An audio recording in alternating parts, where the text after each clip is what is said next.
It's that time of the month where we're going to be looking at what's happening at Scotland's premier motorsport track. And here with me to digest some of the August events and an upcoming event this weekend is Knockhill FM's lead commentator, Garry Stagg. Good evening. Welcome to the Friday Night Lounge. Hi, good evening. It's a privilege to be here and actually be inside the studio. What a nice place you have. It's a nice little cosy place. Everyone has this big impression that we've got about 6 or 7 studios and we're in a big, massive... Oh, it's palatial, yeah, absolutely. Palatial. Yeah. Talk about cutbacks here. So, before we get onto the Knockhill events, I've got to ask you, being a motor racing fan yourself, what do you think of the shock announcement actually today of the F1 coverage? Half of it's going to Sky just now. I think it's probably altogether, on balance, not good. No. And if you want to know why, I think because it's not right that it's not free to air. And one of the reasons for that is that race teams absolutely depend on their sponsorship. Their sponsors are expecting to see their name, their product, whatever it is, being advertised on free-to-air television, not on pay-per-view. And if it goes to, as motorcycling has done, and I've been desperately sorry that so much motorcycle sport now is only available on Eurosport, for example, British Superbikes and so on. So I think it's not good because the BBC have demonstrated very, very well indeed since they got it back in 2009 from ITV how much better they do the job. Yeah, it was absolutely superb. The coverage is absolutely top notch, and I've only been around for about maybe 20 years, and I haven't been fortunate enough to fully appreciate the first time that the BBC did the coverage, but in comparison to the ITV coverage, the BBC just outclassed them. Well, I think, in the early days, BBC maybe had got into a little bit of a comfort zone. They were maybe not pushing the envelope as hard as they should, and they would have got an enormous shock when ITV snatched it from them. ITV were desperate to show that they could out-B Barnty and do it better, so they did do a very, very good job. But whilst that was happening, the BBC were sort of assembling their forces and thinking, right, this time we're gonna, and they've absolutely, as you say, they've done a fantastic job with it, and I think the idea of basically flogging it off to the highest bidder, it's not good. And why it's not good is because, for a start, I feel that advertising is always, ad breaks in a live motorsport situation. No, it doesn't work. It's not good. Equally, you can understand the commercial implications to say, well, if the race is going on for an hour and a bit, we can't possibly afford not to have an ad break every 20 minutes. So, it's a very difficult and virtually impossible situation for a broadcaster to find themselves in. Sky think they can do it. Good luck. But I do think that the BBC do it better, and I think it will ultimately not be good for the sport overall. Let's move away from the sort of the bad news in the motorsport world and the motoring world. There's a lot of good things that are happening over the next few weeks at Knockhill Racing Circuit, I believe. Absolutely, yes. I mean, Knockhill is Scotland's only full-time professionally run race circuit.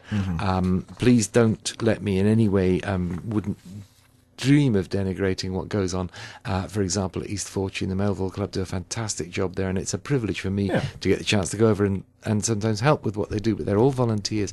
What we have here is a professional circuit without which we wouldn't see things like British Superbikes, British Touring Cars. This weekend, the Scottish Speed Fair and Classic Festival is going to give us a host of splendid racing, actually, because I think it's pre-96, it's 1600 Formula Ford racing.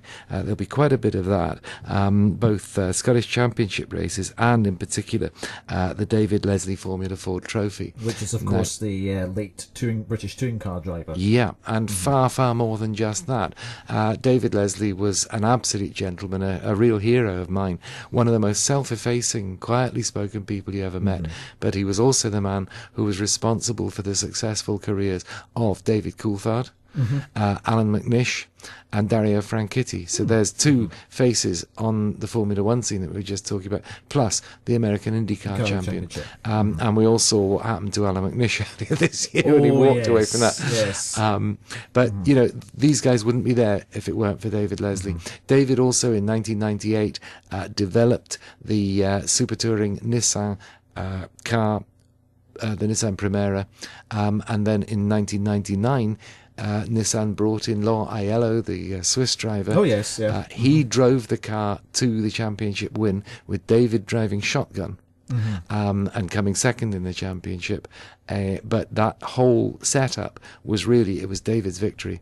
And a nice little story about him, if I could relate it. Yeah, of course. The first time ever that British Touring Cars Championship came to Knockhill back in 1990, David was driving for Écurie Écosse. Oh yes. Now Écurie Écosse, although they were a private team, were so professional that they were regarded as being a works team.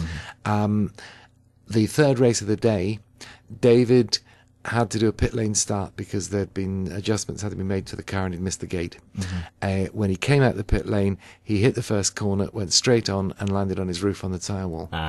And when questioned about this, he said, well, own stupid fault, of course. You come out the pit lane on cold tyres and try to drive at racing speed. What do you expect?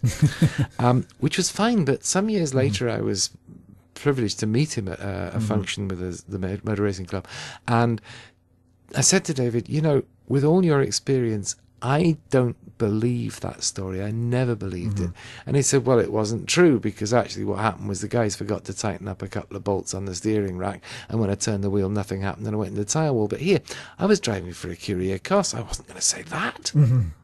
That's the kind of guy he was. Okay. So sadly missed, and therefore the Formula 4 trophy that they'll be racing for on Sunday is something that's going to be very much thought of. It's the first running of it, and I'm delighted it's going to be there. Away from the racing, incidentally, we also have Scottish classic sports and saloon cars, 4 categories of them, so many entries. We've had to split it into 2 groups for each race, plus hundreds of show cars. So if you've got any sort of feeling or affinity for the automotive history, including an absolutely gorgeous 1950 Bentley, it's the car. Now, those of you who remember the book of Casino Royale will know it's the car that James Bond drove in that book, that he drove up Knightsbridge at about 90 miles an hour. An excellent description of that highly illegal particular manoeuvre. And it was a car which was described to W.O. Bentley as, well, it's an awfully fast lorry, Mr. Bentley. His response to that wasn't recorded, but I can tell you that one of my colleagues drove the car today around the paddock, and it's a bit of a bus. Just to say, if any of you saw the TV program that old rubber-faced Rowan Atkinson made, driving a very similar car through Norfolk and down to London, you'll understand that it's just gorgeous. 8 huge chrome exhaust pipes coming out the side, and the sound of them. The Bentleys are wonderful. absolutely gorgeous cars, but I don't think I'd necessarily take it around a racing track to do. Well, somebody's going to on Sunday. It'll be a parade, but they will do it on Sunday. Nice one. There's also other events that are going on that let's move on. Neatly leads us on to the Scottish Motor Racing Club. Yes, indeed, because of course they will be supervising and running the racing on Sunday, but they have a meeting coming up in the middle of August. Get the months together, Garry. 14th of August it'll be, so 2 days after the glorious 12th, and it'll be Scottish Championship racing with Formula 4s, Legends, Mini Coopers, the whole flying banana. Great, exciting racing. Do come and watch that if you can. The week before that, the Saturday, the 6th of August, we've got National Hot Rods. So drivers from all over the UK coming to enjoy and entertain themselves in that particular stock car discipline with a supporting programme. Hot Hatch on the Sunday. Now, Hot Hatch, just briefly to outline to you, gives anybody the opportunity to bring their car along, and if you think you can drive, put it on the racetrack and show us. It's up to you. So long as the car's safe and so long as you obey the rules, because I have to say, if you spin off or get it wrong, we'll put you in the sin bin, and if you're a hooligan, we'll chuck you out. But other than that, you can really enjoy and make the most of your car. Now, speaking of the hot hatch thing, there's actually a new car club championship I see from that's starting at this hot hatch, which points will be awarded for every car on the stands, and bonus points for the club that brings a certain amount of cars, I believe. Yeah. Now, this is all about the show and shine brigade rather than the driving brigade, so it's something which I'm slightly less familiar. But yeah, we do awards for, you know, car of the show, best engine bay, best interior, best modifications, best sound system even. You know, if you've got one of these things that is really... And this is the place to come and do it. Because let's face it, down a high street and in a car park is not where you play with your car. Come out to Knockhill and join in the fun there and show us just how good you are. So yeah, that's what that's all about. And the different car clubs will be getting...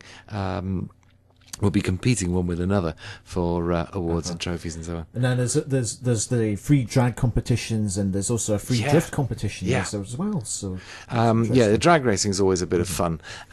Watching the guys trying to get the car off the line and just make it from the hairpin up to the start line, who gets there first. We try to match cars up to one another so that it's more down to driver skill than car. But at the end of the day, it's usually the guy with the biggest lump and who can get the power at the tarmac that wins that. And drifting, well, of course, that leads us neatly on to the British Drifting Championship, which is on the 21st of August. Drifting has now been recognised by the MSA, the Motorsports governing body, and they have recognised it as a sport. It's the sort of thing, you know, doing donuts in car parks, which we have seen. That's kind of where it's come from.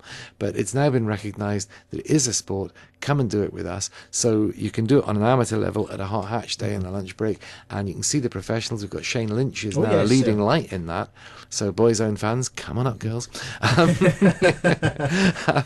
if I can get a track lined up for that. Yeah, even if you're not interested in cars, girls, come on up and see what boys. See Shane. British. I mean, the drifting. It's all about precision and control, because what happens is the cars will run side by side downhill, break traction, turn sideways, and drift through the corners. And if one of them either gets the traction back by mistake and suddenly gets grip, or pushes it too hard, and the other has to take avoiding action, you know, it's all about keeping its fingertip control. It's brilliant, and the amount of skill that's involved. I must admit that in common with most of my colleagues at Knockhill, we thought, you know, oh yeah, a load of kids playing with their cars, any fool can do that. Well, actually, any fool can't do it. You need to really know what you're doing, and these guys have a lot of skill and know what they're about. Well, there's certainly a certain skill to have how much throttle control and how much brake control that you need to create that perfect drift. Now, this sport's not entirely new. This is actually pretty popular in Japan. Well, that's where it started. Yeah, absolutely. And indeed, one of the commentators with European Drifting Championships is a guy called Masaya Umeda, or Umeda-san, to give him his Sunday name. And actually, he's a great guy, and he's absolutely superb. His command of the English language is probably better than mine. It's certainly better than my command of Japanese, which only actually comes to being able to count 1, 2, 3, and say thank you or goodbye. I forget which. Here's an interesting anorak fact. Nissan racing cars have the number 23 on the side. And whenever they can get it, they go for 23. Why? Because the Japanese for 1, 2, 3 is Ichi Nissan. So therefore 2, 3 is Nissan. Aha! Clever stuff. Very clever yes. stuff. So there we go. And I'll collect my anorak on the way out. Sorry. But just a quick roundup of what else that's coming up. We've also got stock cars coming up this month as well. Yeah, Wednesday in evenings we have the Stock Car Summer Series. We do it once a month. The guys came up, they raced around the Trioval. It'll be much the same as the Hot Rods, but at the Cowden Beath level rather than national level. Yeah. Well, there's a lot of national and indeed world championship drivers coming up and doing that. The end of the month, we've got the Motorrad Central Scotland Extreme Challenge weekend. Yes. Now tell me more about that one, because I don't know a lot about this. Well, one. Basically, it's the Motorrad Central have got branches in Dalkeith and in Bishopbriggs, and they are, if you like, the main, along with John Clark Tayside, the main BMW motorcycle dealers in Scotland. And what they're doing is, in conjunction with BMW itself, bringing up the whole demonstration fleet, which will give you the opportunity to ride both on the road and on the track. They've got the S1000RR Challenge. Now, the BMW S1000RR is a fantastic technologically developed motorcycle. It's the bike to have if you want to win races, and you get the opportunity to ride it on the track and or on the road. But in addition to that, they've also got the Off-Road Challenge, which involves a guy called Simon Pavey, and basically it's guys on bikes, and I'm going to be one of them because I've never done it before. Right. So they're going to stick a microphone on me and let me play with it. Motorcycling on the road, I do lots of. I'm always learning and I love that. But I've never really seriously taken a bike off-road. So bikes, similar to the sort of things that we saw you and McGregor and Charlie Boorman riding in the long way down, the long way around, all that.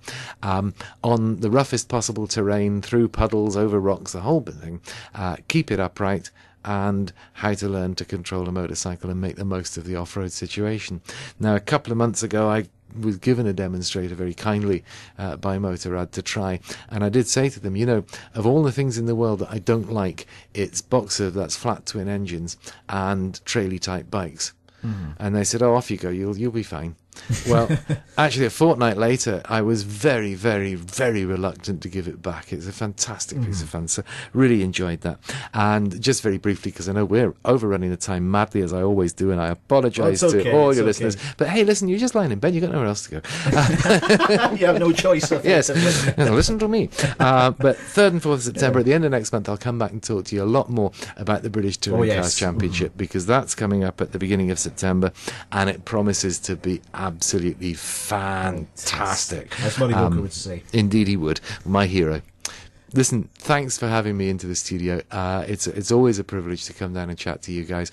And as I said the last time I had this chance on the phone, to everybody listening, get well soon. Thanks very much, Garry. That was Garry Stagg of Knockhill Racing Circuit, lead commentator of Knockhill FM, and you can find out more details about what's happening at Scotland's premier motor racing circuit at www.knockhill.com.